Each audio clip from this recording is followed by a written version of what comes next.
Baik, Bismillahirrahmanirrahim. Assalamualaikum warahmatullahi wabarakatuh. Waalaikumsalam warahmatullahi wabarakatuh. Yang terhormat Bapak Dr. Irfa Ifatur Rahman, Magister Pendidikan selaku Kaprodi PBSI FKIP Uwanta. Yang saya hormati Ibu Dr. Ristiani, Magister Pendidikan, dan yang saya hormati Bapak Dr. Agus Darmugi, Magister Pendidikan, serta yang saya sayangi Ananda Nurhayati. Baik, pertama-tama kita panjatkan puja dan puji syukur kepada Tuhan Yang Maha Esa karena pada pagi hari ini kami semua bisa berkumpul di dalam bingkai Zoom meeting dengan keadaan yang sehat walafiat. Agenda pada pagi hari ini adalah ujian proposal dari Ananda Nurhayati. Bagaimana Mbak Nurhayati, sudah siap untuk diuji? Insya Allah siap. Ya, baik. Jadi Mbak Nurhayati silahkan nanti bisa untuk menampilkan tayangan Selendia yang telah Mbak Hayati buat ya, untuk dipaparkan di dalam Zoom meeting ini. Monggo Mbak Hayati, saya persilahkan. Baik, Bu Lutfa.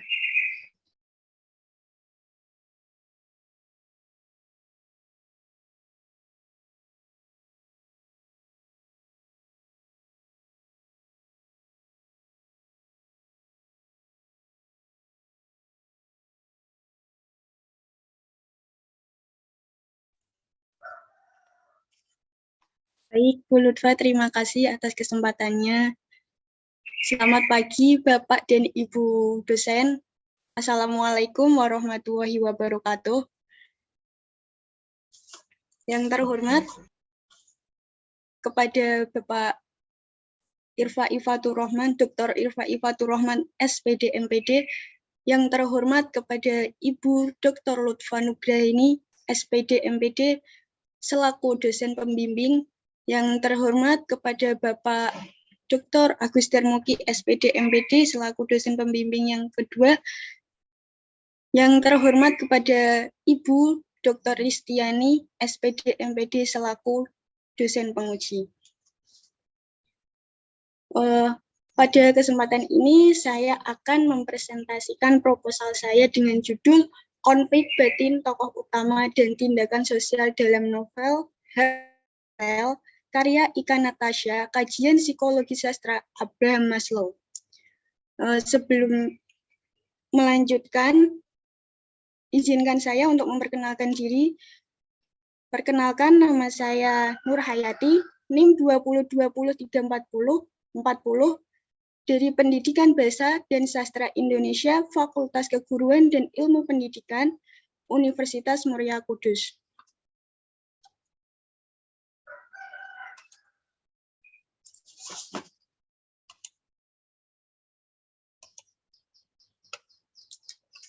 Adapun pokok bahasan dalam presentasi ini yaitu terdapat pendahuluan, kajian teori, dan metode penelitian.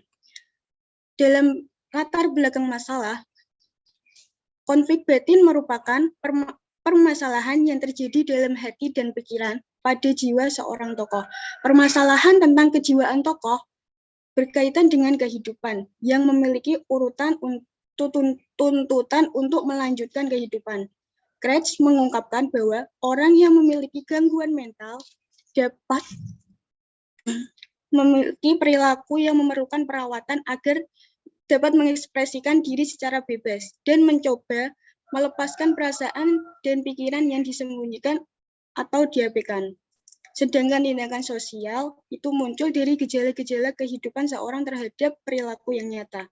Maka dari itu, penelitian ini menganalisis tentang konflik batin tokoh utama dan tindakan sosial dalam novel Heartbreak Motel karya Ika Natasha.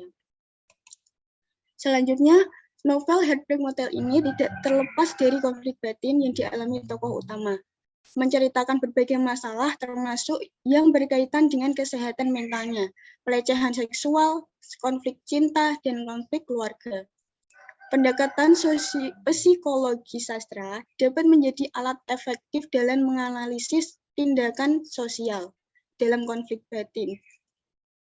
Karena pendekatan ini dapat membantu memahami motivasi dan pengalaman emosional dari karakter dalam karya sastra. Oleh karena itu, tindakan sosial dalam konflik batin melibatkan berbagai bentuk perilaku yang dapat membantu individu untuk mengatasi konflik batin yang mencapai kesejahteraan psikologis. Adapun rumusan masalah dan tujuan penelitian saya yaitu pertama,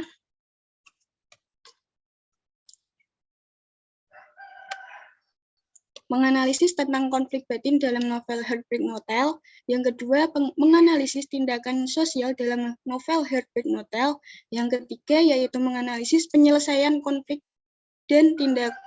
batin dan tindakan sosial dalam novel Heartbreak Motel karya Ika Natasha dengan menggunakan pendekatan psikologi sastra Abraham Maslow. Selanjutnya, yaitu pada bab kajian teori. Pada bab kajian teori ini saya akan menjelaskan inti-inti dari penelitian saya. Yang pertama yaitu konflik batin.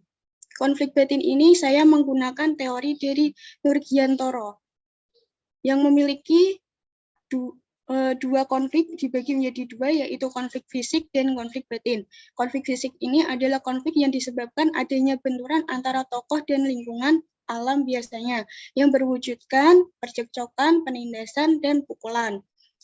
Untuk konflik batin sendiri terjadi akibat adanya pertentangan antara dua keinginan, keyakinan, pilihan yang berbeda, harapan-harapan, atau masalah-masalah lainnya.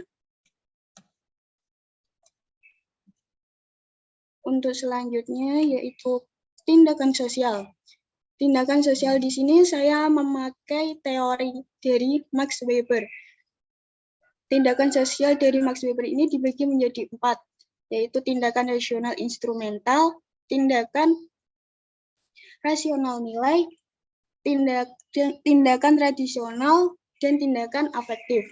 Dari tindakan rasional instrumental ini, tindakan yang dilakukan dengan tujuan mencapai suatu tujuan tertentu dengan cara yang paling efektif dan efisien.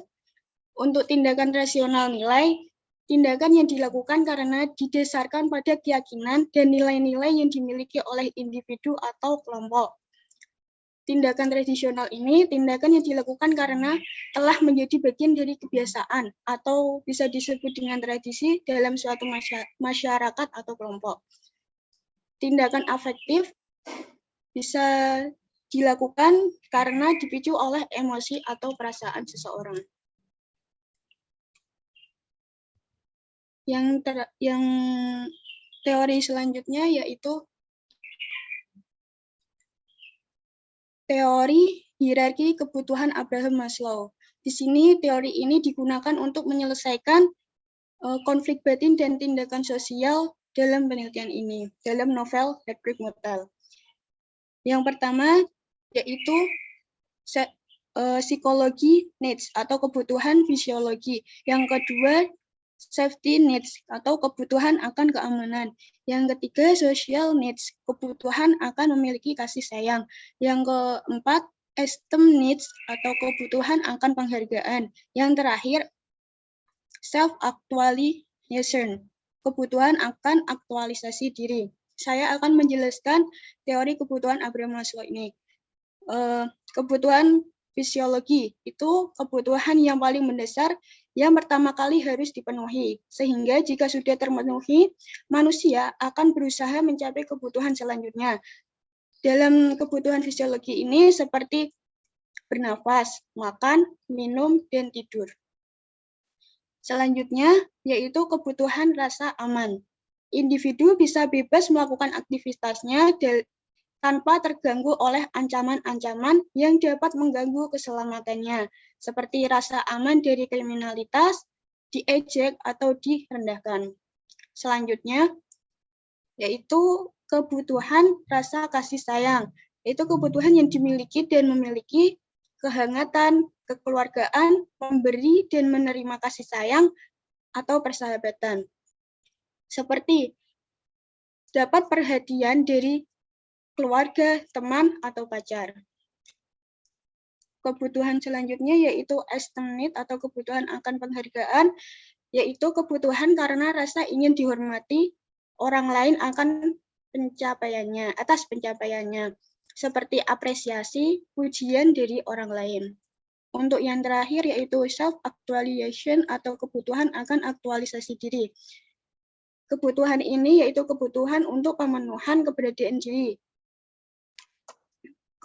Ketika kebutuhan aktualisasi terpenuhi, maka seseorang akan merasa memiliki tujuan hidup yang jelas, memiliki rasa kepuasan dalam dan kebahagiaan yang tinggi, serta memiliki kontribusi positif bagi diri sendiri maupun lingkungan sekitar.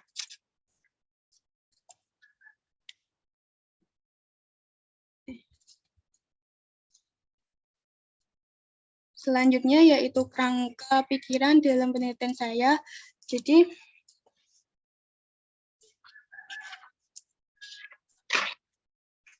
berdasarkan kerangka berpikir ini, saya akan menjelaskan analisis penelitian novel dalam novel Heartbreak Motel karya Ika Natasha. Di sini saya akan menganalisis konflik batin dan tindakan sosial. Konflik batin ini saya menggunakan teori dari Nurgiantoro, yaitu konflik fisik dan konflik batin. Iya benar. Selanjutnya, tindakan sosial saya menggunakan teorinya Max Weber, yaitu berisi tindakan rasional instrumental, tindakan rasional nilai, dan tindakan tradisional, tindakan afektif. Selanjutnya, setelah saya menganalisis dua variabel ini, saya melanjutkan untuk melakukan penyelesaian konflik batin dan tindakan sosial tersebut, menggunakan teorinya humanistik Abraham Maslow, yaitu yang meliputi seperti tadi kebutuhan fisiologi, kebutuhan rasa aman, kebutuhan rasa kasih sayang, kebutuhan penghargaan diri, kebutuhan aktualisasi diri. Jadi kesimpulannya yang dapat disimpulkan dari penelitian ini yaitu konflik batin dan tindakan sosial dalam novel Heartbreak Motel karya Ika Natasha, serta penyelesaiannya dalam konflik batin dan tindakan sosial dalam novel Heartbreak Motel karya Ika Natasha menggunakan kajian psikologi sastra Abraham Maslow. Untuk penelitian relevan dengan penelitian saya yaitu yang pertama penelitian dari Arya Melia dan Hetilaniar tahun 2022. Penelitian tersebut menganalisis tentang konflik batin tokoh utama dalam novel Segitiga karya Sapardi Djoko Damono. Persamaannya menggunakan pendekatan teori Abraham Maslow dan perbedaannya pada novel yang dikaji. Untuk selanjutnya, penelitian relevan dari penelitian Nabila Nada F. dan Intan Sari, itu tahun 2022. Penelitian itu mengkaji kajian psikologi sastra dan konflik batin tokoh utama dalam novel 1000 Wajah Ayah karya Nurun Allah. Persamaannya yaitu menggunakan pendekatan teori Abraham Maslow dan perbedaannya pada novel yang dikaji. Untuk yang terakhir yaitu penelitian dari Basit Abdul dan Siti tahun 2018.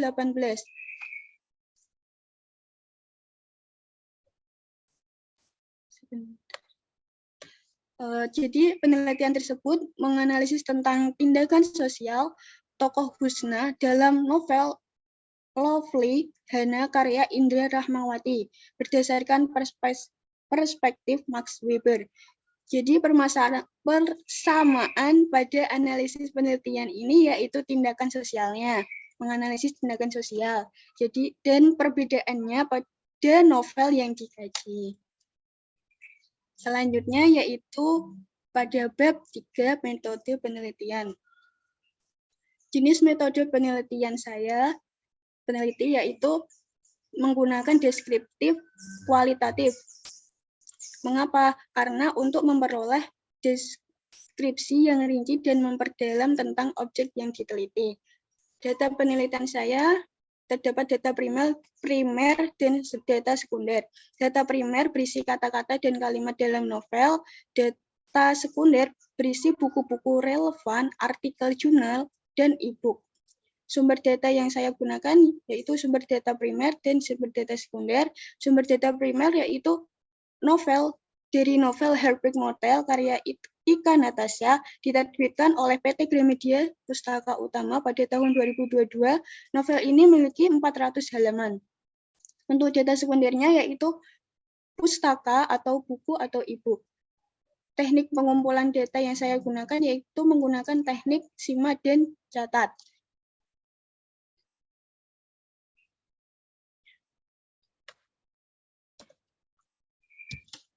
Untuk teknik simak ini merupakan mengumpulkan data dengan cara membaca.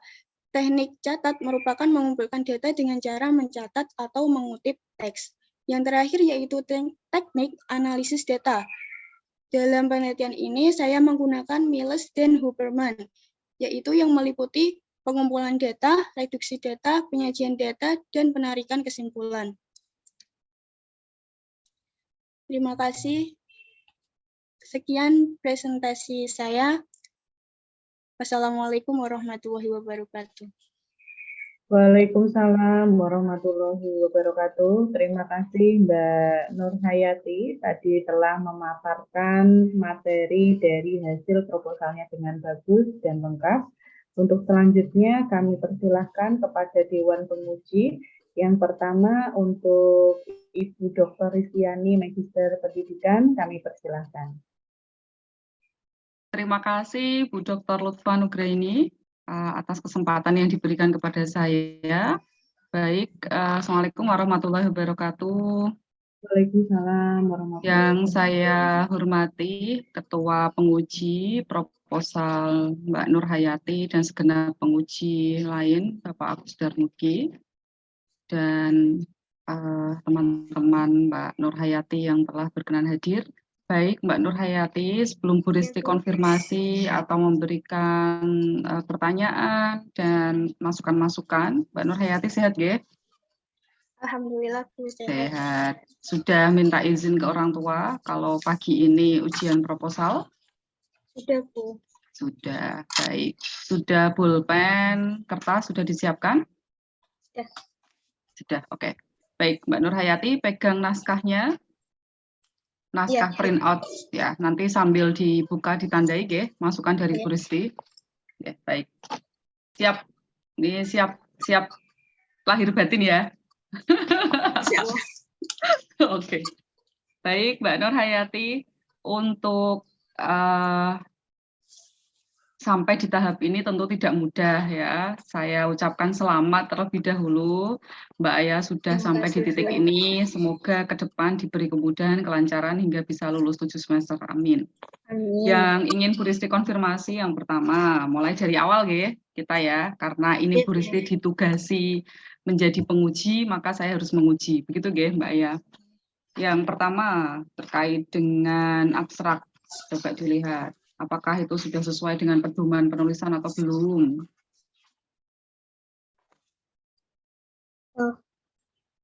Ini saya kemarin habis revisian kan, Bu. Ya. Penulisannya ini salah. Salah, nanti diperbaiki ya. Ya. Spasinya harusnya 1.0. Betul, spasinya harus 1. Kemudian untuk fontnya harus berapa? Fontnya 10. Ya, sudah tahu ya, Ayah. Kemudian lagi masih di abstrak nih ya. Kira-kira pirang jam iki engko ya sampai halaman terakhir. Masih di abstrak. Oke, yang pertama tadi Ayah sudah tahu mengidentifikasi sendiri kesalahannya. Kemudian berikutnya kata kunci konflik batin, tindakan sosial, novel psikologi sastra. Tambahin ya sebelum psikologi sastra. Kemudian lagi pada paragraf 1, itu benar, kamu rata kiri semua, paragraf 1, paragraf 2. Iya, Bu. Ada menjoroknya tidak sebenarnya? Ada. Ya, nanti diperbaiki lagi ya. Baik, Bu. Kemudian lagi pada paragraf 2, Bu Risti lihat itu ada kalimat yang belum tuntas. Pada kalimat ketiga, data pada penelitian ini adalah data primer berupa apa dan data sekunder berupa Iya. apa begitu. Baik, Nanti Bu. dilengkapi ya. Mohon maaf. Iya, Bu. Baik. Oke, baik.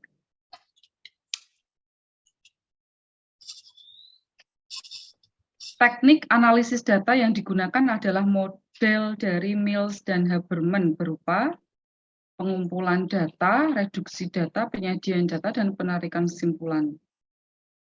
Ini adalah teknik analisisnya ya. Iya.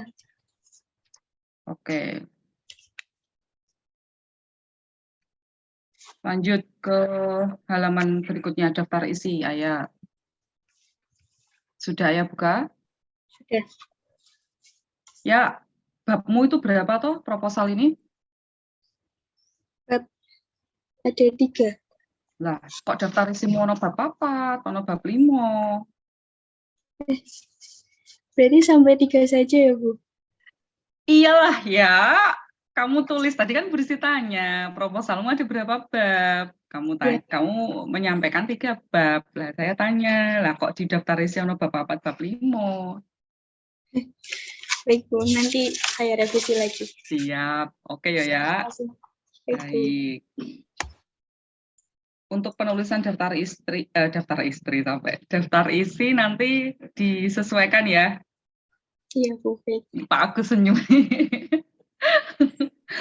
Sampai aku tunggu ya aku ya. Oke ya. Nanti disesuaikan ya, Eko. Pasti Baik, 1. Bu. Sudah, berikutnya. Ini soalnya ada pesanan ya. 1 jam mungkin. Berikutnya, oke. Bab 1 lanjut. Ini penomoranmu memang benar seperti itu. Penomoran halaman. Iya, di atas. Di atas, pada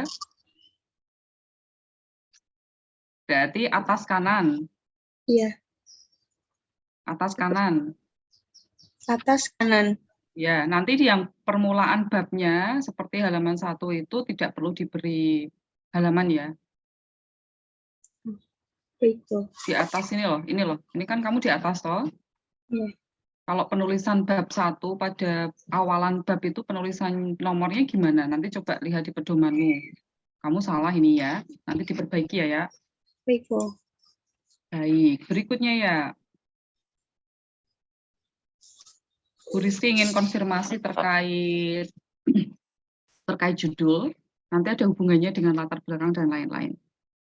Ayah, ini judul proposalnya konflik batin tokoh utama dan tindakan sosial dalam novel. Oke. Konflik batin itu masuknya apa ya? Psikologi sastra. Bukan, dalam unsur intrinsik novel. Unsur intrinsik novel, maksudnya. Apa ya? Karakternya, Bu. Ayo, apa saja sih unsur intrinsik novel itu? Tema. Ya. Yang kedua? Latar. Yeah. Ini sudah saya cantum. Ya, masa anak bahasa Indonesia tidak buka unsur intrinsik. Latar, sudut pandang, sama sudut pandang, gaya bahasa, amanat, tokoh, penokohan, plot. Terus apa lagi? Sudah. Coba ada berapa sih? Coba hitung. 7. Ya, 7. Nah, konflik batin itu masuk apa? Konflik batin masuk di penokohan. Penokohan. Betul, penokohan. Penokohan sudut pandang. Loh, penokohan sudut pandang. Penokohan apa sudut pandang? Penokohan. Mantap lagi. Iya, penokohan. Coba. Kalau alur? Alur itu tahapannya ada apa saja? Alur maju dan alur mundur. Tahapannya. Kan kamu nanti dalam menganalisis ini ya. Ini rumusan Mbak Aya itu tidak ada unsur intrinsiknya ya? Iya, Bu, tidak ada. Tidak ada ya? Jadi langsung ke konflik batin. Oke. Oke. Ya ini sekilas dulu. Kalau alur itu tahapannya apa ya? Ada kayak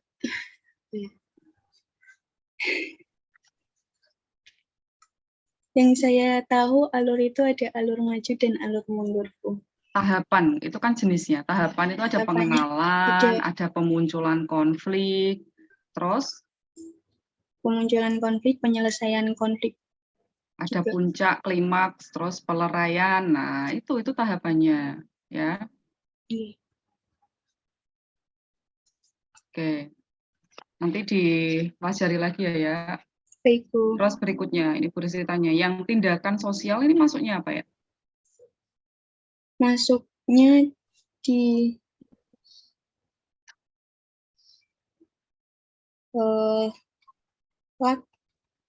penokohan juga. Penokohan juga? Iya. Jadi saya fokusnya di tokohnya, Bu, tokoh utama. Ya, berarti tindakan sosial ini masuknya di penokohan ya? Iya. Oke, kita kunci. Berarti semua masuk di penokohan ini. Nanti Bu Rizky akan kaji lebih lanjut. Nah, kalau konflik batin, nah teori konflik batin yang kamu gunakan apa saja? Dari siapa dan apa saja? Teori konflik batin yang saya gunakan itu dari menggunakan teorinya Nurgiantoro, Apa saja? konflik fisik dan konflik batin. Loh, itulah jenis konflik, Dok. Nah, sing konflik batin sendiri kok. Kamu pakai teori tertentu yang kamu hubungkan dengan psikologi sastra, atau hanya kamu deskripsikan saja, menurutmu batin itu apa saja konfliknya begitu? Atau Ya, ada teori khusus tentang konflik batin? mendeskripsikan menurut saya ini termasuk konflik batin dan konflik fisik. Nah, sekarang bersih tanya, contoh konflik batin itu apa sih ya? Konflik batin, contoh konflik batin itu seperti pertentangan dari pikiran dan hati kita. Kalau dalam novel ini apa contohnya? Coba Bu Risti, coba ada penggalan teks mana yang menunjukkan itu konflik batin? Bentar ya, Bro. Jadi halaman 18.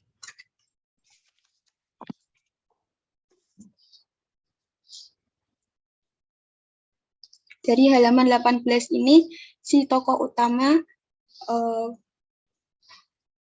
berpikir kayak apa, membaca dari dalam pikirannya sendiri gitu, Bu. Bunyi teksnya bagaimana? Bunyi teksnya. Stik, aku menjauh, jatuh, tersungkur, telungkup, menangis. 29 tahun hidupku, aku percaya bahwa menyerah adalah kalah. Hari ini aku mengerti menyerah juga bisa bermakna menolak mati. Gitu. Jadi, Ya, oke. Baik, Bu Risti menyimpulkan, Ayah sudah tahu bahwa itu merupakan wujud dari konflik batin ya. Nah, sekarang kenapa ya? Kenapa kamu ingin mengkaji lebih dalam, ingin tahu atau ingin menunjukkan ke pembaca hasil penelitianmu nanti, kemudian kamu publikasikan terkait dengan konflik batin tokoh utama dalam novel ini. Tokoh utama itu perempuan atau laki-laki? perempuan. Nah, apa kebermanfaatannya untuk penelitian kamu nanti yang akan kamu tunjukkan ke orang lain, akan kamu publikasikan? Sebenarnya ada apa? Apa yang melatar belakangi kamu untuk perlu mengungkap ini?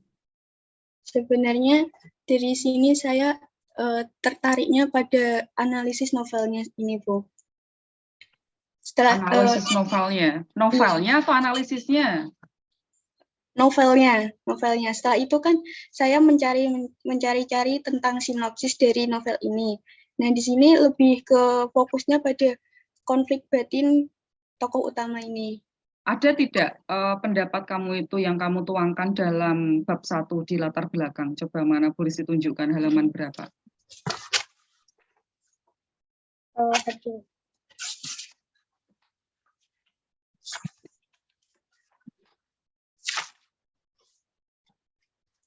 Halaman 8.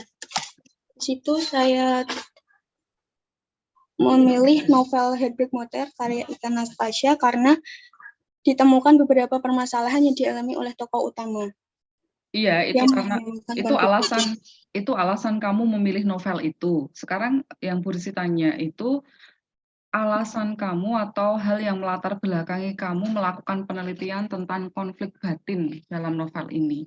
Kenapa kamu muncul untuk ingin melakukan analisis, melakukan penelitian, langsung fokus ke konflik batin? Kenapa tidak kamu sentuh misalnya langsung secara umum apa namanya, nilai apa dan sebagainya dalam novel ini atau bagaimana? Kenapa kamu tertarik ke konflik batinnya? Karena di sini, mohon maaf ya Bu, saya mau menjawab. Yeah. Karena di novel ini lebih berfokus pada konflik batinnya. Di sini ada di PPT tertera bahwa di novel ini menceritakan berbagai masalah termasuk yang berkaitan dengan kesehatan mentalnya, pelecehan seksual. Ya betul. Itu yang saya ingin ambil kata kuncinya ya.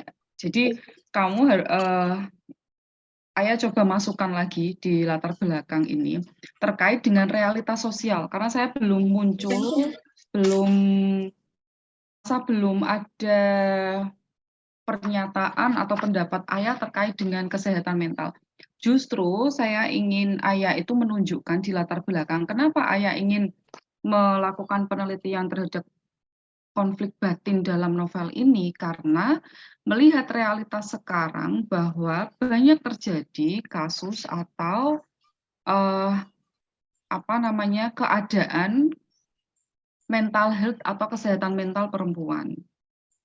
Dan kamu berharap bahwa dengan adanya penelitian ini bisa memberikan satu wacana, satu pengetahuan, satu edukasi terhadap perempuan-perempuan, adanya sebuah bacaan yang menggambarkan sebuah kesehatan menggambarkan kesehatan mental perempuan.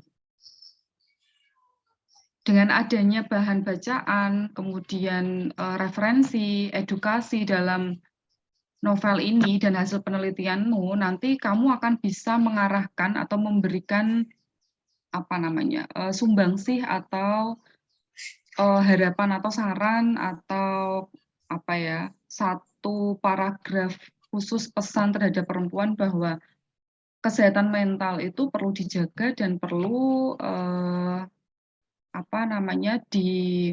dimengerti oleh semua perempuan bahwa itu merupakan kunci terhadap kesehatan fisik maupun batin seperti itu. Jadi saya ingin Ayah itu mengkaji karya sastra tidak sebatas dalam lingkup sastra, tapi kamu hubungkan dalam realitas sosial. Karena apa? Sastra itu hakikatnya adalah cerminan dari realitas sosial untuk nanti kembali ke realitas sosial. Bagaimana sastra itu bisa mempengaruhi hidup kita, mempengaruhi pola pikir kita. Nah, saya ingin hasil penelitian Ayah nanti bisa memberikan edukasi terhadap perempuan atau orang lain atau masyarakat tentang kesehatan mental.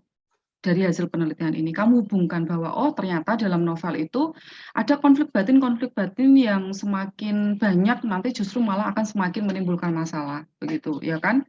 Terus nanti kamu hubungkan bahwa pesan moralnya apa dari ini sebaiknya dan itu loh. Karena apa? Banyak sekali saya yakin bahwa perempuan-perempuan yang suka karya sastra sehingga ketika membaca hasil penelitianmu yang kamu hubungkan atau kamu ambil dari sebuah kondisi atau realitas dalam sebuah novel maka akan menjadi menarik gitu ya. Hubungan saja sekalian lebih banyak ke mental health atau kesehatan mental begitu karena ya sudah memunculkan itu sekalian saja banyak munculkan tentang kesehatan mental realitas sekarang. Jadi kamu tarik hasil penelitian ini ke realitas sosial sekarang begitu ya. Oke, kemudian berikutnya, nah ini rumusan masalahnya ya 3 ya. Sebentar ya, untuk jurnal internasionalmu sudah ada di latar belakang? Sudah. Berapa? Di latar belakang belum ada. Tambah ya, 1 ya, atau 2 lah? 2. Ya. Baik, Bu. Ya, kamu langsung cari saja kesehatan mental dalam novel itu banyak kok analisisnya yang jurnal internasional Buristi pernah baca. Gitu ya. Iya, Bu. Berikutnya rumusan masalah 3. Tadi sudah konflik batin, kamu langsung deskripsikan terkait dengan konflik-konflik ini, konflik-konflik batin dalam novel itu. Ya, kemudian yang kedua tindakan sosial. Ini kamu pakai teorinya siapa? Max Weber. Max Weber. Persis sudah lihat macam-macam tindakan sosial. Kemudian penyelesaian konflik batin ini dan tindakan sosial, berarti kamu pakai teori bagaimana nanti analisisnya? Saya analisisnya dalam rumusan masalah nomor 3 ini menggunakan pendekatan psikologi Abraham Maslow. Yang tadi kalau penyelesaian itu masuk unsur apa? Unsur intrinsik apa? Ya. Unsur intrinsik alur ya, peleraian. Peleraian. Nah, ini yang kamu nanti sajikan hasil analisismu, apakah peleraiannya masuk di unsur alurnya itu, atau penyelesaian ini juga penyelesaian yang sifatnya penyelesaian bagaimana ya? Coba terus ingin tahu lebih lanjut yang kamu maksud dengan penyelesaian ini. Saya kasih contohnya aja langsung ya. Coba ya. Contohnya.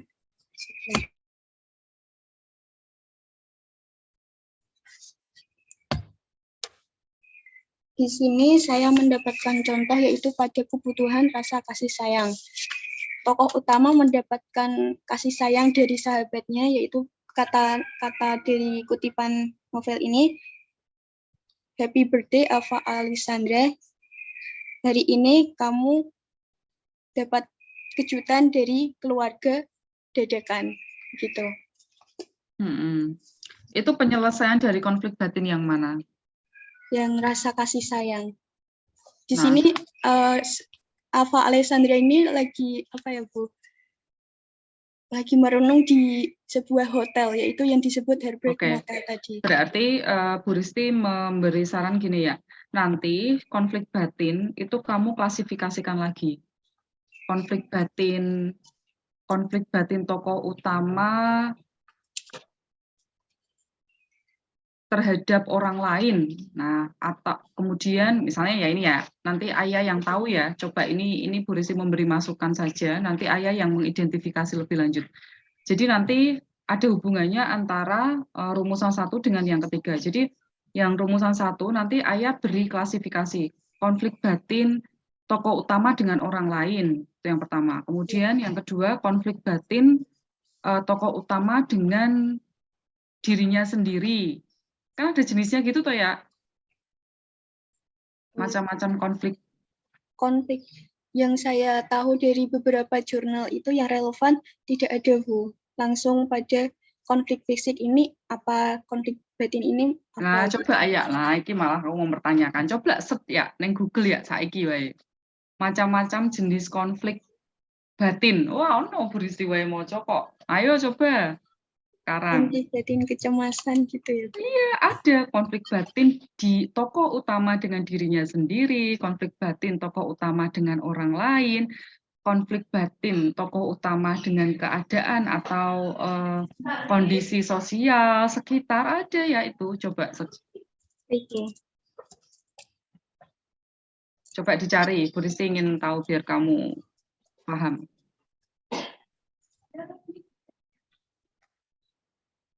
Sudah ketemu belum? Sudah. Iya kan? Ini bentuk-bentuknya macam-macam.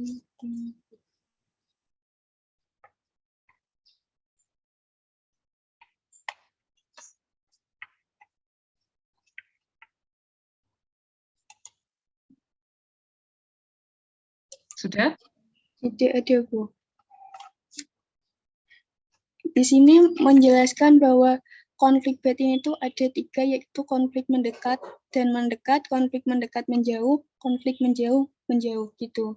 Coba cari kata kunci konflik batin tokoh utama dengan dirinya sendiri, konflik batin tokoh utama dengan orang lain, konflik batin tokoh utama dengan keadaan sekitar. Coba cari, itu ada. Konflik batin tokoh utama dengan orang lain. Konflik batin tokoh utama dengan dirinya sendiri. Coba.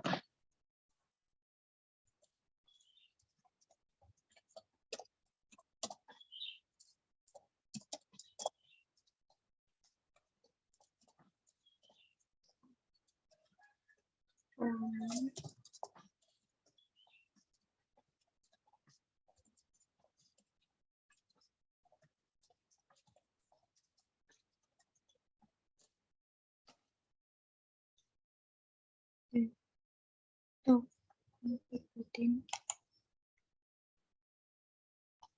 Di sini tidak ada, Bu. Ya, coba nanti Ayah begitu ya, klasifikasikan. Baik, Bu. Saya yakin kalau tadi Bu Risti tanya dari salah satu contoh konflik batin itu kan Ayah menjelaskan atau menunjukkan satu teks ya. Itu menurutmu konflik batin tokoh utama dengan siapa ya?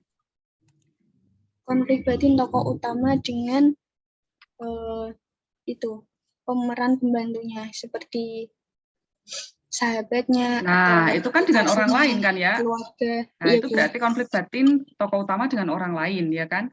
Ada tidak konflik batin tokoh utama itu dengan dirinya sendiri? Dia menyesali hidupnya, dia merasa dirinya itu tidak percaya diri, dia merasa dirinya itu kurang berani dan sebagainya. Ada tidak konflik-konflik seperti itu? Ada, yang tadi saya sebutkan. Nah, itu termasuk jenis konflik batin tokoh utama dengan dirinya sendiri. Ya. Kemudian ada tidak ya konflik batin yang menunjukkan tokoh utama itu dengan keadaan? Kenapa saya sekolah di sini? Kenapa saya bertemu dengan dia? Kenapa saya bagaimana misalnya begitu? Ada tidak yang menunjukkan konflik batin tokoh utama itu dengan keadaan? Ada. Keadaan ya. Ada, artinya Ayah bisa melakukan klasifikasi itu tujuannya untuk memudahkan nanti Ayah dalam menjawab rumusan ketiga. Ya tidak? Jadi nanti Ayah di rumusan ketiga langsung penyelesaian konflik batin dan tindakan sosial. Nah, yang pertama penyelesaian konflik batin tokoh utama dengan orang lain. Apa? Kamu sajikan teksnya, kemudian kamu sajikan teks konflik batinnya, kemudian kamu balas dengan sajikan teks penyelesaiannya, begitu. Ketika dia ada konflik batin tokoh utama dengan orang lain, penyelesaiannya ini, tadi kan Ayah sudah, ini konflik batin tokoh utama dengan orang lain tuh ini Bu, konfliknya ini. Nah, penyelesaiannya apa? Itu. Kemudian yang kedua, konflik batin tokoh utama dengan dirinya sendiri, apa saja konfliknya, penyelesaiannya apa? Nah, itu. Jadi nanti sinkron ya, dan terarah. Begitu. Bisa dimengerti ya? Baik, Bu. Artinya berarti rumusan 1 itu konflik batinnya itu berapa jumlahnya, sama dengan nanti di rumusan ketiga. Bisa dimengerti? Bisa. Ya, itu. Untuk yang tindakan sosialnya? Sama, tindakan sosial kamu kan tadi ada jenis-jenisnya menurut Max Weber. Iya. Kalian langsung, itu apakah semuanya ada jenis itu? Tindakan sosial yang disampaikan Max Weber, apakah semuanya ada nanti di dalam novel itu? Ada. Semuanya ada? Insya Allah. Tapi saya ini belum baca seluruhnya, Bu. Ya, oke. Nanti kalau memang semua ada ya berarti Ayah nanti langsung sampaikan di rumusan ketiga itu. Tindakan penyelesaian tindakan sosial. 1, tindakan sosial apa? Kan begitu. Penyelesaiannya bagaimana? Tindakan sosial apa, penyelesaiannya bagaimana? Sehingga nanti bagus ya. Oke? Bisa dipahami ya? Nah, itu. Berikutnya, Cek Kuat ya. Masih. Ya, masih kuat. Baik, berikutnya kajian pustaka. Kajian pustaka nanti disinkronkan ya, ditambahkan konflik batin. Ada kok ya, nanti Ayah cari saja lebih lanjut. Itu tadi kan Ayah membukanya Google saja sekilas yang paling atas yang kamu baca. Iya. Nanti Ayah coba cari referensi lagi. Bu Risti pernah membaca. Jadi jenis-jenis konflik batin tokoh utama dengan dirinya, konflik batin tokoh utama dengan orang lain, dengan keadaan dan sebagainya itu ada. Cari aja ya. Baik, Bu. Itu ditambahkan, kemudian lagi ini penulis Ariska dan Uci ini hanya 2 orang ya. Yang di halaman 11 ya, coba lihat. Halaman 11. Karena ada ketidaksinkronan nih di halaman 11 antara paragraf kedua di subbab novel itu dengan paragraf ketiga.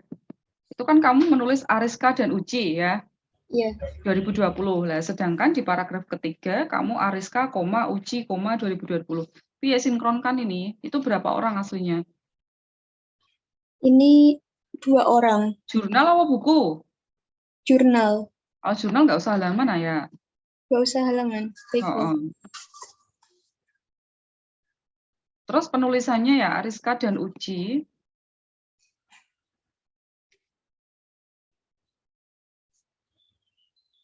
Ini konsistenkan ya. Kemudian lagi berikutnya ya. Ini Ayah memang penulisannya Bu Lutfa ini juga tidak konsisten. Ada hanya, ada yang tidak ada hanya. Ini penting juga. Kemudian ini dari paragraf sebelumnya, subbab, jadi paragraf terakhir subbab sebelumnya dengan subbab baru, itu memang kamu tidak beri indensi ya atau spasi ya, ya. Iya, Bu, tidak. Itu di aturannya begitu, di pedomannya, Iya, pedoman begitu. penulisan skripsi, iya. Iya, Bu. Tidak ada. Jadi contoh halaman 14 nih ya, setelah Lutfa Nugraheni 2019.18, ini buku atau jurnal? Ini jurnal. Jurnal, nanti di penulisan, dibuat versi penulisan jurnal ya, kutipan penulisan jurnal. Baik, Bu. Nah ini konflik batin itu memang tidak kamu beri spasi, begitu ya? Memang di pedomannya begitu? Itu. Oh ya, oke, beri Sudah sesuai. berarti belum tahu itu. Baik, terus tindakan itu kenapa kamu merasa bahwa itu ada hubungannya dengan psikologi sastra, psikologi seseorang? Karena dari yang menurut Craig tadi, mengungkapkan bahwa orang yang memiliki gangguan mental dan ketidakseimbangan perilaku memerlukan perawatan agar dapat mengekspresikan diri secara bebas dan mencoba melepaskan perasaan dan pikirannya yang disembunyikan atau diabaikan. Maka dari itu, tindakan sosial ini memiliki peranan penting terhadap konflik batin yang dimiliki oleh individu. Maka dari itu, bahwa tindakan sosial ini membuat individu merasa dapat memberikan dukungan, wawasan, dan solusi untuk mengelola konflik batin yang lebih baik. Begitu, Bu. Oke, baik. Baik ya. Ya, oke, saya setuju. Berarti tindakan seseorang itu ada hubungannya dengan psikologi ya, atau mencerminkan kondisi psikologi seseorang. Oke, Ayah, banyak sekali masukan Bu Risti. Ayah sudah coba untuk mendeskripsikan, Bu Risti sudah sangat puas. Berikutnya silakan direvisi ya, masukan-masukan Bu Risti dikonsultasikan ke pembimbing terlebih dahulu. Itu masukan dari Bu Risti. Mohon maaf apabila ada kesalahan, kekurangan. Selamat Ayah, saya lagi sudah sampai tahap ini, saya kembalikan kepada Ibu Dr. Lutfa Nugraheni. Sekian, wassalamualaikum warahmatullahi wabarakatuh. Waalaikumsalam warahmatullahi wabarakatuh. Terima kasih Bu Risti atas masukannya. Terima kasih Ibu Dr. Ristiani, Magister Pendidikan, atas masukan dan saran untuk kebaikan kualitas dari proposal Mbak Aya ya. Bagaimana Mbak Aya? Masih lanjut ya ini? Masih siap untuk diuji? Oke. Masukan-masukan dari Bu Risti tadi sudah dicatat, sudah dipahami semuanya. Dan sekarang saya mempersilahkan Bapak Dr. Agus Darmugi, Magister Pendidikan, untuk memberikan masukan, pertanyaan, dan saran kepada Mbak Aya. Monggo Bapak. Baik, terima kasih Bu Lutfa. Masih semangat ya Mbak Nurhayati ya? Ya Pak, masih. Ya, baik. Mungkin sebelumnya terima kasih juga kepada Ketua Program Studi Bu Risti selaku Dewan Penguji yang sudah memberikan masukan banyak sekali tadi kepada Mbak Nur Hayati. Mudah-mudahan nanti bisa menyempurnakan lagi proposal Mbak Nur Hayati ya. Ya, Pak. Baik, sebelumnya saya ucapkan selamat kepada Mbak Nur Hayati. Apa yang sudah dilalui ini cukup membuat Mbak Hayati harus banyak bolak-balik ketemu pembimbing ini ya. Tapi apresiasi yang cukup tinggi dari saya, Anda sudah melewati proses ini dengan baik. Mungkin nanti Pak Agus hanya memberikan sedikit masukan saja terkait dengan apa yang sudah Anda tuliskan di proposal ini. Yang pertama, saya langsung masuk ke pendahuluan ya Mbak. Di dalam pendahuluan banyak sekali saya lihat referensi-referensi yang sudah jadul ya. Sebisa mungkin nanti dibenahi ya. Kalau definisi sastra, teori tentang sastra itu banyak sekali buku-buku yang 2021 bahkan 10 tahun terakhir cukup banyak. Ini nanti silahkan diupdate kembali ya teorinya karena penelitian yang mutakhir itu salah satu indikatornya ya referensinya yang mutakhir. Termasuk ini Anda sudah melakukannya dengan mengambil banyak kutipan dari jurnal terbaru ya, terakhir 10 tahun terakhir. Cuman ada beberapa buku referensi yang seharusnya ini Anda update kembali. Termasuk ini bukunya Tiu 84 itu apa Anda masih punya bukunya ya? Saya punya tapi masih ada ya? Masih saya punya, Pak. Masih punya ya. Kalau bisa cari yang baru ya. Baik, Pak. Banyak sekali referensi yang mengenai sastra itu baru banyak. Begitu juga dengan Fanani ini juga sama. Jadi sekali lagi penelitian yang mutakhir itu salah satu indikatornya ya referensinya ya harus mutakhir juga, harus baru ya. Biar tidak ketinggalan ketinggalan kebaharuan dari temuan atau definisi terbaru. Kemudian saya tidak nyaman ya. Ini apa salah ketik atau salah nulis ya? Di halaman 1 itu ada Jabrohim dalam Nabila Randani 2022. Halamannya ini 122 atau berapa ini 1000 atau 12.066 ya memang ya. Ya, Pak. Di situ terteranya 12.066. Anda punya bukunya? Itu jurnal, Pak. Oh, jurnal ya. 12.066 ya. Kalau begitu tidak perlu, kalau jurnal tidak perlu dimunculkan. Ini di bukunya Anda ngutip di bukunya di jurnalnya artikelnya Jabrohim, tapi tertera di yang dikutip oleh Nabila Randani. Iya, Pak. Di jurnalnya tersebut. Baik, kalau memang Anda mampu mengambil dari referensi utama, ya Anda telusuri masih bisa. Saya sarankan mengambil referensi utama ya, karena nanti interpretasinya sebuah definisi itu akan betul-betul utuh kalau mengambilnya dari referensi utama. Kalau referensi yang kedua itu biasanya menghindari plagiarisme, kemudian terjadi proses yang namanya parafrase. Bisa jadi interpretasinya mengubah karena menghindari parafrase. Jadi kalau bisa mengambil referensi yang utama ya. Ya dari Jabrohim kalau memang masih ada jurnalnya bisa ditelusuri. Kalau jurnal saya kira masih bisa ditelusuri lah ya. Kemudian Mbak Nur Hayati ini kan prodinya Pendidikan Bahasa dan Sastra Indonesia ya. Iya. Baik, hati-hati karena Anda prodinya Pendidikan Bahasa dan Sastra Indonesia, diharapkan Anda memiliki kompetensi terkait dengan bahasa Indonesia. Dalam menulis ejaan dan lain sebagainya, ini saya temukan banyak sekali kata di atas itu disambung. Yang benar di atas disambung atau dipisah? Bisa.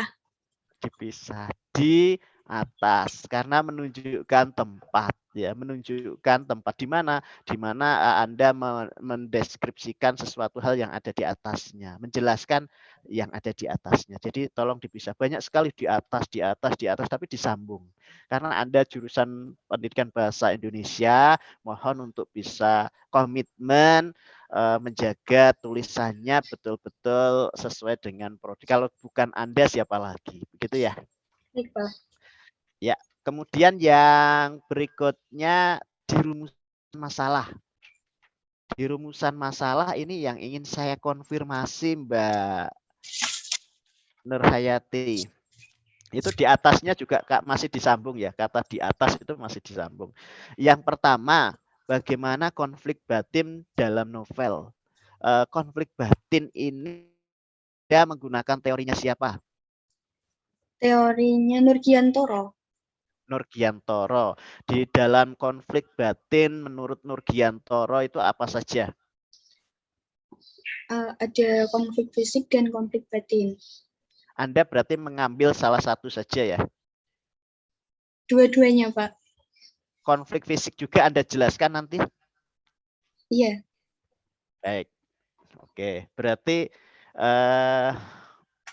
ketika nanti Anda jelaskan di bab 4, berarti konflik fisik juga muncul kutipannya ya? Iya, Pak. Muncul. Baik, baik. Yang kedua, bagaimana tindakan sosial? Anda tindakan sosial pakai teorinya siapa? Teori Max Weber. Max Weber. Max Weber itu membagi tindakan sosial ada berapa? Ada 4. Ada 4. Apa saja? Rasional instrumental, rasional Ya. nilai, tradisional, dan afektif. Baik. Nanti ketika di dalam proses pengambilan data, mohon betul-betul memastikan bahwa 4 tersebut ada ya. Sudah dipastikan ada ya? Ya, baik. Yang terakhir, ini Anda untuk penyelesaian konflik batin dan tindakan sosial pakai teorinya Abraham Maslow. Ya, ada berapa teori Abraham Maslow? Ada 5. Ada 5, apa saja? Kebutuhan fisiologi, kebutuhan rasa aman, kebutuhan rasa kasih sayang, kebutuhan penghargaan, dan yang terakhir kebutuhan aktualisasi diri. Itu ada semua ya? Iya, ada. Di dalam kutipan novel tersebut ada ya? Iya, ada. Baik. Mbak, coba Anda ceritakan ke saya proses Anda nanti menganalisis novel ini sampai menemukan rumusan masalah 1, 2, dan 3. Jadi di sini saya menggunakan teknik simak catat. Jadi saya pertama itu harus membaca novelnya terlebih dahulu, mengulang-ulang. Setelah itu saya analisis setiap katanya, setiap kalimatnya dalam novel ini dan ditandai dengan stabilo. Setelah sudah ditandai, saya akan mengelompokkan dari kalimat-kalimat tersebut, data-data tersebut menjadi satu atau dengan dicatat yang terdapat konflik batin dan tindakan sosial tersebut. Gitu. Terus yang penyelesaian? Untuk penyelesaiannya, ya sama Pak. Sama prosesnya? Iya sama. Sama, baik. Baik Mbak, berikutnya yang manfaat penelitian Mbak, di halaman 10 ya. Anda ada beberapa kalimat yang rumpang ya, tidak selesai. Di manfaat teoritis itu Anda mengatakan penelitian ini juga dapat menjadikan psikologi sastra menjadi lebih bermanfaat. Ini maksudnya apa ya? Di halaman 10. Ya, di manfaat teoritis.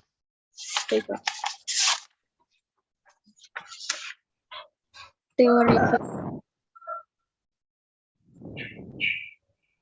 Bahwa penelitian ini juga dapat menjadikan psikologi sastra menjadi lebih bermanfaat. Maksudnya apa ini ya? lebih maksud dari penelitian ini, penelitian psikologi sastra menjadi lebih bermanfaat itu bahwa psikologi sastra ini bisa menambahkan wawasan tentang kajian sastra di Indonesia. Ya, Gitu, berarti Kak. yang sudah di atas dijelaskan ya. Pak. Ya, berarti di bawahnya itu di delete aja ya, Mbak. Karena kalimat itu artinya kalimat yang tidak efektif ya. Baik, Pak.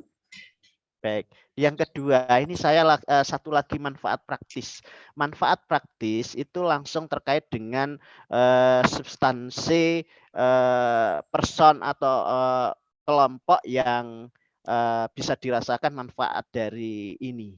Anda di awal pengantar manfaat praktik dari segi praktis, jangan sering-sering menggunakan kata dari segi praktis Anda di awal kalimat ya.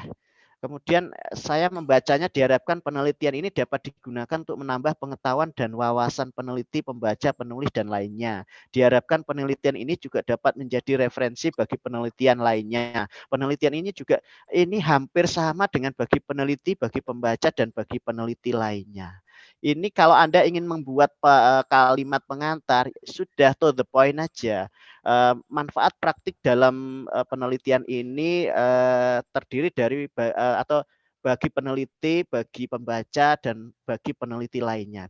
Anda ketika mendeskripsikannya manfaat praktik itu secara Anda ulang nanti dibagi peneliti, bagi pembaca, dan bagi peneliti lainnya, ini saya kira tidak efektif ya Mbak. Nanti silahkan dikondisikan kata kalimat pengantar ya, kalimat pengantar yang sesuai untuk manfaat praktik. Ya. Kemudian saya langsung masuk ke metodologi. Sorry, ke penelitian yang relevan di halaman 25.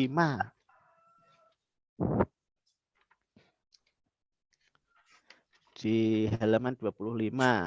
Itu.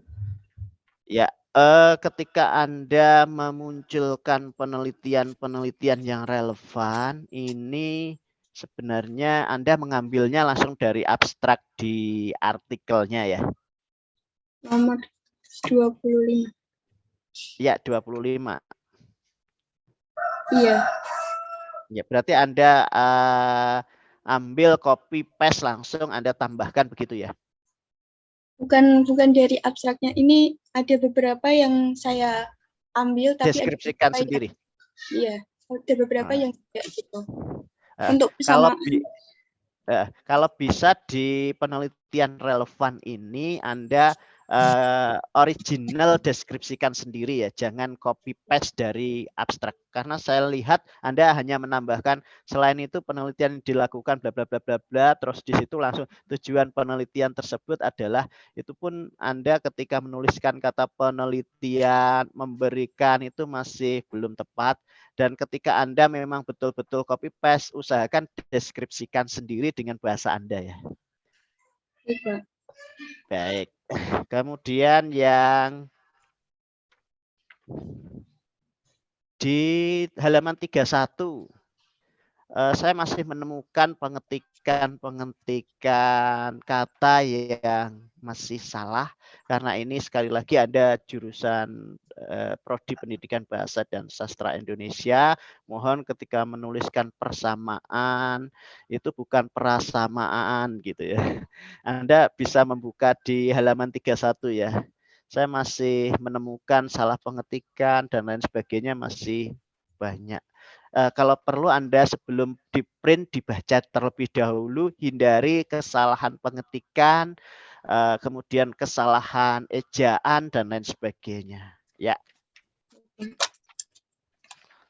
Kemudian di metode ini yang saya ingin coba.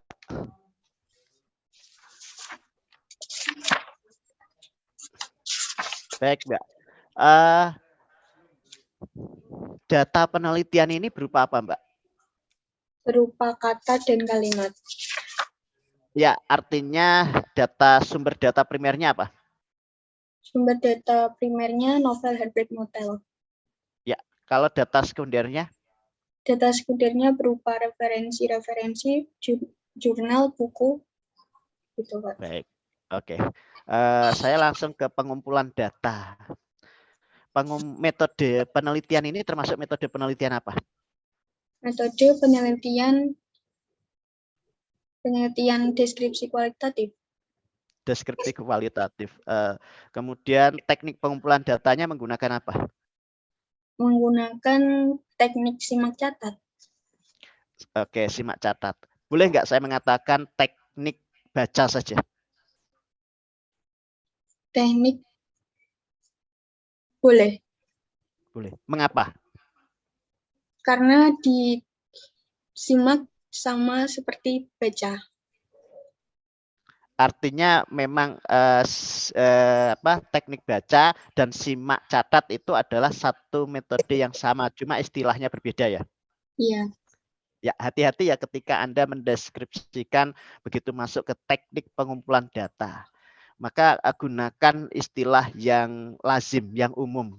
Jangan menggunakan istilah-istilah double diksi ya, sehingga nanti tidak terjadi miskomunikasi. Oh, ini tekniknya teknik baca. Kalau memang Anda menggunakan teknik simak, ya tolong dikonfirmasi lagi. Gitu. Tapi ini sudah benar teknik pengumpulan datanya.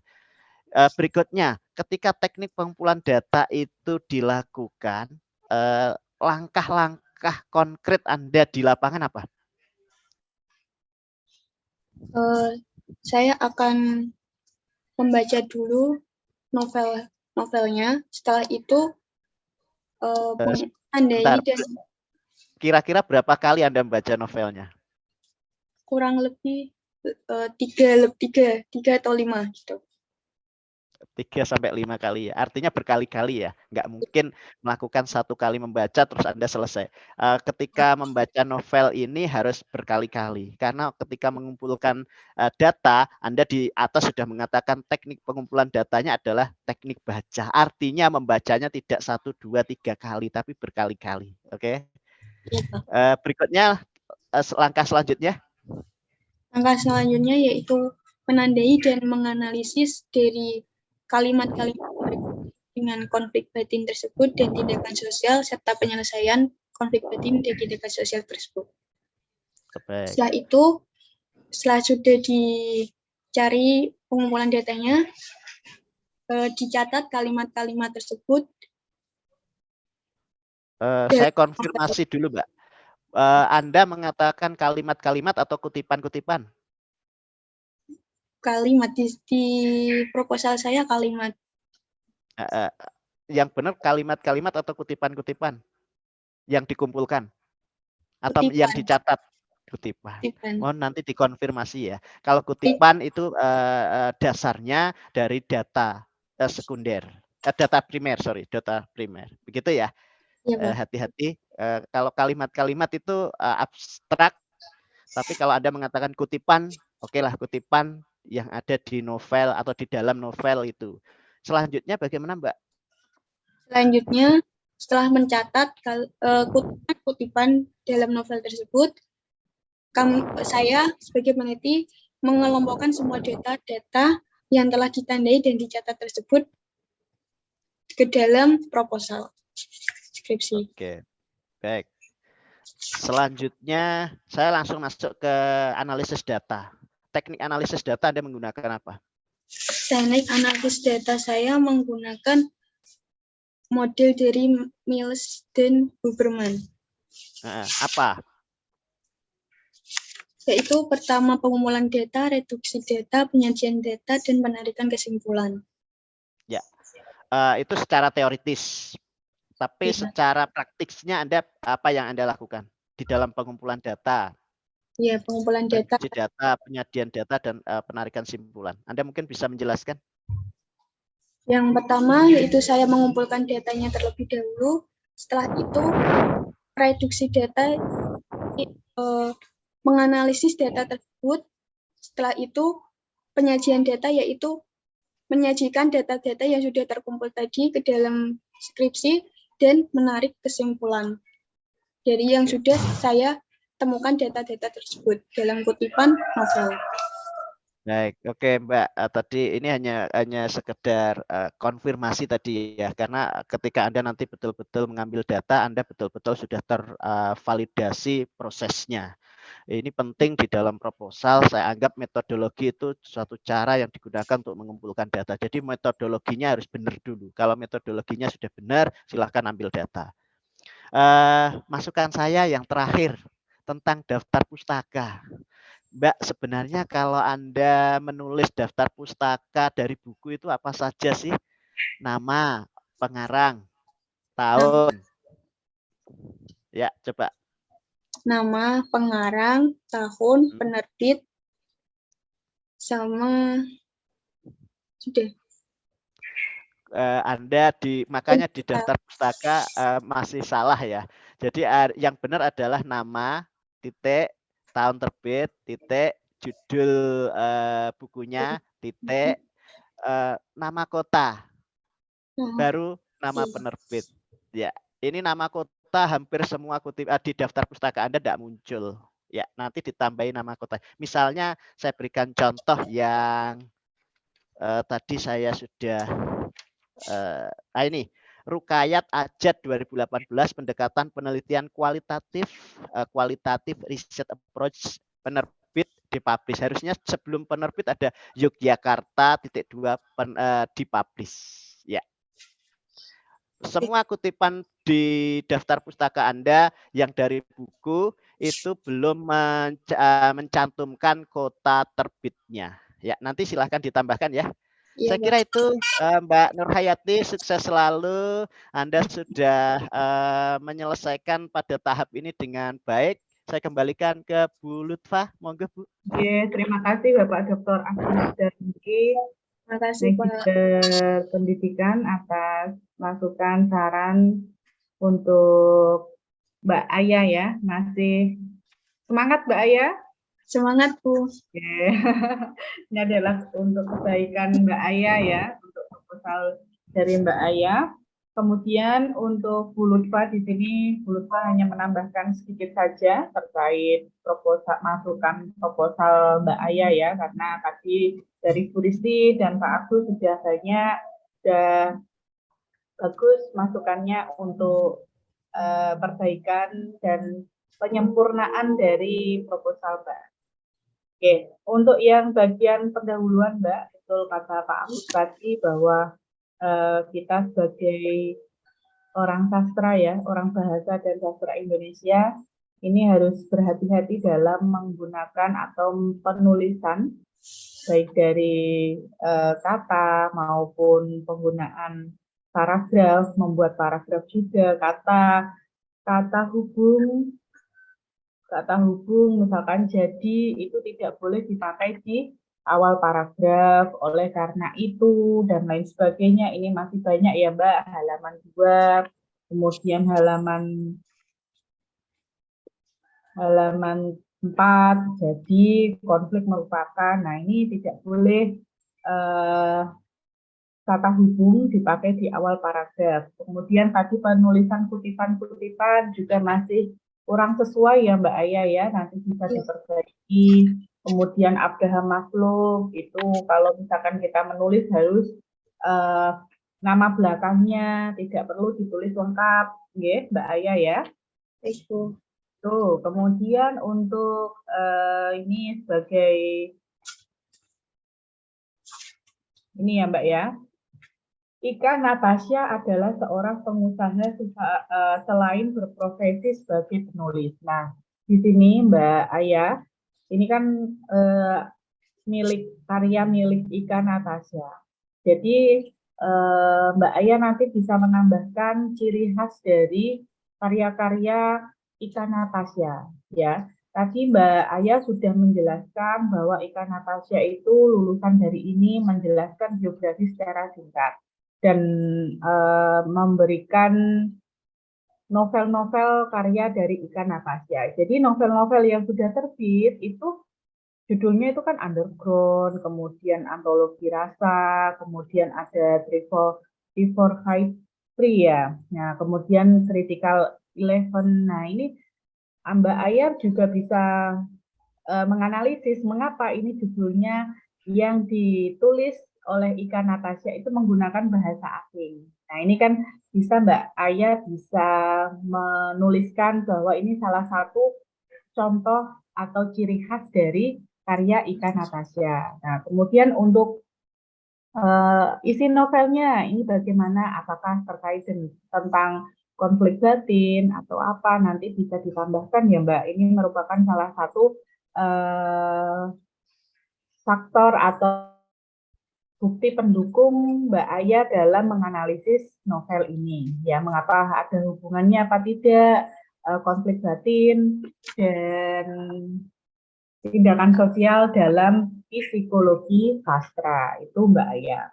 Kemudian untuk yang ini Mbak, untuk yang halaman 7, di sini kan ada beberapa penelitian yang relevan. Mbak Aya sudah menuliskan, tapi tulisannya yang di bagian latar belakang itu harus ditulis singkat saja. Kalau seperti ini nanti bisa Anda tulis di bagian bab 2, ya, di penelitian relevan. Nah, ini di bab pertama, latar belakang, Mbak Aya jelentrehkan semua, jabarkan semua, bahwa pijakan dari penelitian ini adalah penelitian milik, misalkan, Nanda Fikri Nabila tahun 2022, kemudian koma lagi, Pipi Asteka 2018, kemudian koma, ada Muslason tahun 2018. Jadi itu Mbak, bisa Mbak Aya kerucutkan mulai misalkan tahun yang kecil ke besar ya. Jadi harus diurutkan terlebih dahulu. Jadi peta penelitian yang Mbak Aya jadikan pijakan dalam dasar penelitian ini, pengambilan judul ini itu jelas Mbak Aya, ya.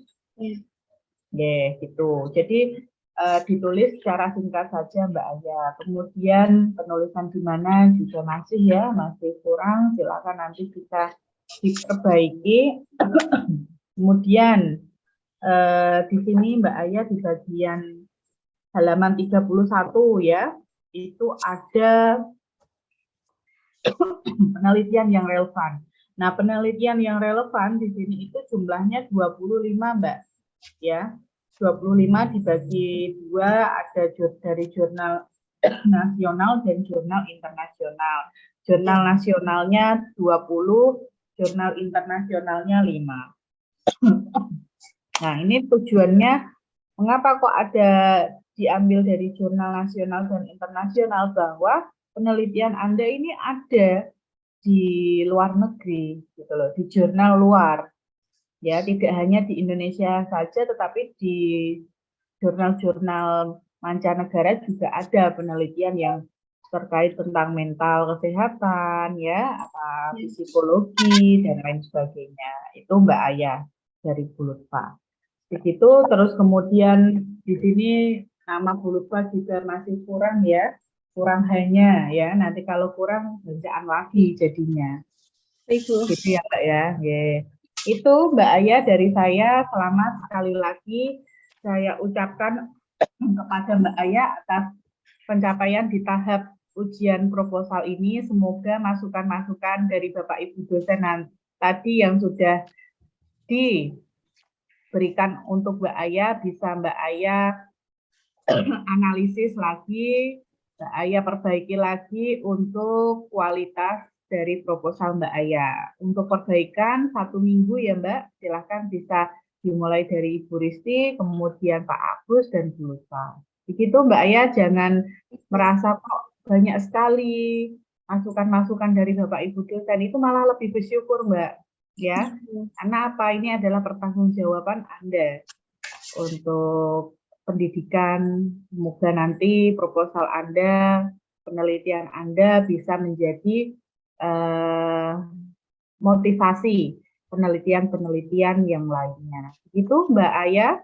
Terima kasih kepada Bapak Ibu dosen penguji pada hari ini yang telah berkenan meluangkan waktu untuk menguji Mbak Nur Hayati. Apabila ada kekurangan, baik yang disengaja maupun tidak, mohon dimaafkan. Wabillahi taufiq wal hidayah. Wassalamualaikum warahmatullahi wabarakatuh.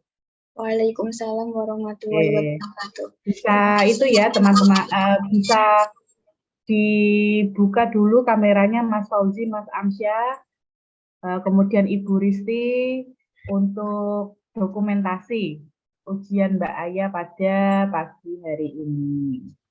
Baik, saya hitung 1 sampai 3 nggih. Monggo. 1, 2, 3. Oke, bentar.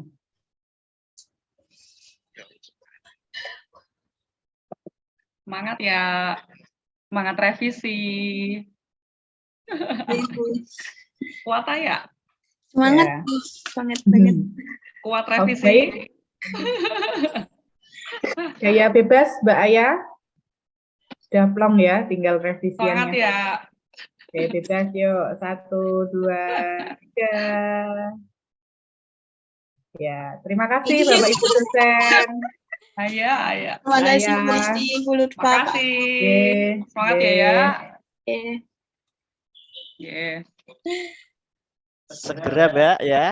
Siap baik Pak. Dengan Pak.